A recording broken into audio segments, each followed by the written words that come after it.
Hey everyone, it's David Barnett from davidcbarnett.com, the blog site and YouTube channel, and now iTunes podcast. Just look for David C. Barnett, Small Business and Deal Making, I believe is what it's called on iTunes. If you want to be dialed in and have your podcast catcher download me automatically every time I upload something new.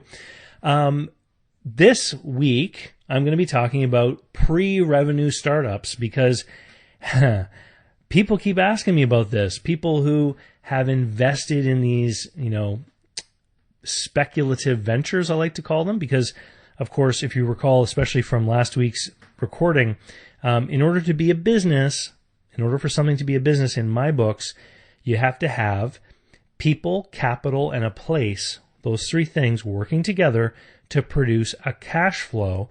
And if you're talking about some of these pre-revenue startups, you can't have a cash flow if you don't have revenue. You basically have investors pouring money in to create something in the hopes that one day it will produce that cash flow and that there will be a return on that investment. Okay. So is it risky? Of course. It's just like putting money into an oil rig and going out into a field and drilling holes in hopes of finding oil, right? You're going to use up a lot of energy, money, capital, etc. And if it doesn't succeed, all that value is going to be washed down the toilet. So if you have a pre-revenue startup, how do you put a price tag on it if somebody actually may be interested in buying it? Because there might be someone interested in buying it. We're going to explore this idea a little bit. But first of all, I like to think about things in analogy. So, and it also makes it easier for people to understand when I'm talking, across the power of the internet, right? So, if I were to go and buy a dump truck and a backhoe and some of those wooden forms to make a foundation for a house, and I parked all that stuff in my front yard, and I bought it, okay, so I have a bunch of gear, what would I have? Well, I wouldn't have a business quite yet because I didn't have a cash flow, but what I would have is I would have a pre-revenue startup foundation company, okay? So, if I decided before I even had my first customer that I wanted to sell my pre-revenue startup foundation company, would it be worth something? And obviously the answer is yes, because I've got that stuff, right? I've got the dump truck, I have the backhoe, all kinds of different entrepreneurs, contractors, etc. could use that equipment to make money. So my startup has value, even though it has no revenue.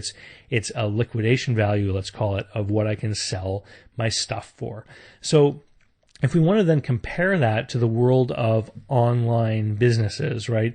People creating these new technologies, websites, software as a service companies, all this kind of thing. If somebody saw a fit for a new technology that someone was building, and they said, you know what, in our big giant company online, it would really be great to have, the XYZ widget or something that worked just like it. And so here's this little startup company. They don't have any revenue, but they've built an XYZ widget. And if we had it over here in our big company, we would be able to funnel our existing customers over into it, and we would be able to make money with it, right? They don't have any revenue, but we can see very clearly how we could make money if we had that widget. And so what they then consider, think about this just from your own point of view. If you needed something at home or in your business or what have you, what would be the ideas that would go through your head? You'd be, where can I buy one? And what alternatives would there be? And could I build one or rig up something of my own, right? So that big company is going to look at that startup and they're going to say, what would it take for us to copy it or to make something of equivalent utility, something that will do the same trick, could we build it ourselves? And then they would talk probably with their own developers, and they would talk maybe with some outside agents or what have you, and people would give different opinions of what it would take, how many resources, how many man hours, etc. And then they would say, okay, well, if we can't buy these guys, we know that we could probably do it on our own for this amount of money. And now using the principle of substitution, the big company can go and make an offer to the new pre-revenue startup based on the fact that they want to acquire something for less than it would take them to build it themselves in-house, right? Doesn't that make sense? They might even be willing to pay a smidgen more because the one that they're buying in that startup company, they can see that it works. They can actually examine the thing now. Whereas if they get into developing their own thing, there could be all kinds of unforeseen hiccups or road bumps that they might run into. Okay.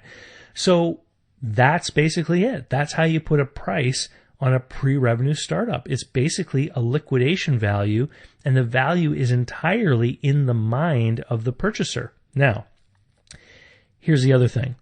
That purchaser, they're going to be looking at the startup and they're going to be thinking, how can I save money by buying this instead of building my own?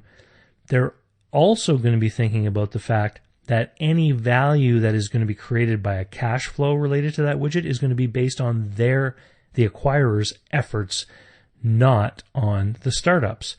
Because what the startup owner would naturally want to do is they would want to say, hey, look, here's the potential, right?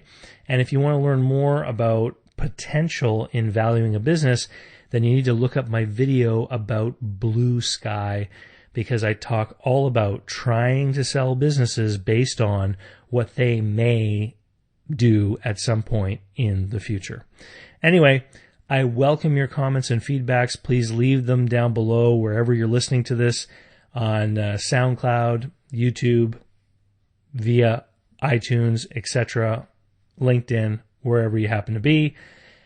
If you want to go and buy a business, you should go to businessbuyeradvantage.com, learn how to do it the right way. It's a very easy online course. It's like a full day of material, but you can take it step by step at your own pace. You get lifetime access to the materials. You can keep going back and reviewing them. Learn how to do it right, save yourself grief, and don't end up in a situation where you waste tens, hundreds of thousands, or millions of dollars. Thanks. Go to David C. Barnett, sign up for my email list if you haven't already, and we'll talk with you next week.